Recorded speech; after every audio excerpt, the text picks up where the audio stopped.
বয়স্ক হওয়ার পর হঠাৎ একদিন বাসা থেকে বের হবো সকালবেলা। এই শালাকে অ্যাড্রেসটা দিয়ে বলবো, তুমি আমাকে এই ঠিকানায় নামিয়ে দিও, তোমার যত ভাড়া হয় আমি তোমাকে দিয়ে দেবো। আমি ওই দিন রিক্সা থেকে তখনই নামবো যখন আমি তোমার খোঁজ পেয়ে যাব। যখন আমি তোমার বাসার সামনে নামবো তখন আমি অপলক দৃষ্টিতে তোমার বাসার দিকে তাকিয়ে থাকবো আর মনে মনে বলবো, ইস, কত বড় হয়ে গেছে আমার প্রিয় মানুষটি। তখন আমি আস্তে আস্তে তোমার বাসার দরজায় যে টপ টপ করে শব্দ করবো। এর মধ্যে তোমার নাতি পুত্রা বেরিয়ে আসবে দরজার শব্দ শুনে। দরজা খুলে আমাকে জিজ্ঞেস করবে, কে আপনি? আপনাকে তো চিনতে পারলাম না। আমি তখন তোমাকে ডেকে দিতে বলবো। তখন তুমি হাতে একটা লাঠি নিয়ে আস্তে আস্তে আমার দিকে এগিয়ে আসবে, মাথাটা করে আমার দিকে অবাক হয়ে চাই থাকবে। তুমি আমাকে চিনতে পারবে না। তখন চশমাটা মুছে ভালো করে চোখে তুমি ভালো করে আবার দেখবে আমার দিকে। হ্যাঁ, তুমি তখনও আমাকে চিনতে পারবে না। তখন আমি তোমায় বলবো সেই লাইনগুলো, যে লাইনগুলো আমি যৌবনে তোমাকে নিয়ে লিখেছিলাম।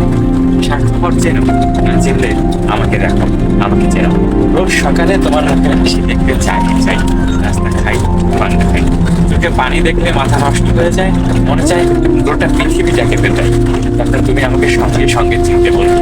তুমি তোমার নাতি পুত্রকে বলবে, ওই একটা চেয়ার নিয়ে আয়, ওদের এক দাদু এসেছে।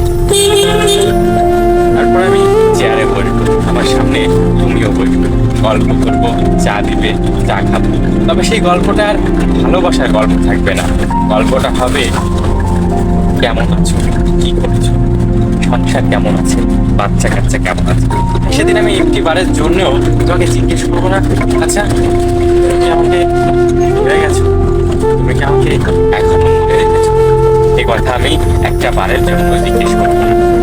তারপর অনেক সময় গল্প করার পর সন্ধ্যাবেলায় যখন আমি বাসা থেকে বেরিয়ে আসবো, আমি তখনও জিজ্ঞেস করবো না, তুমি কি আমাকে এখনো ভালোবাসো।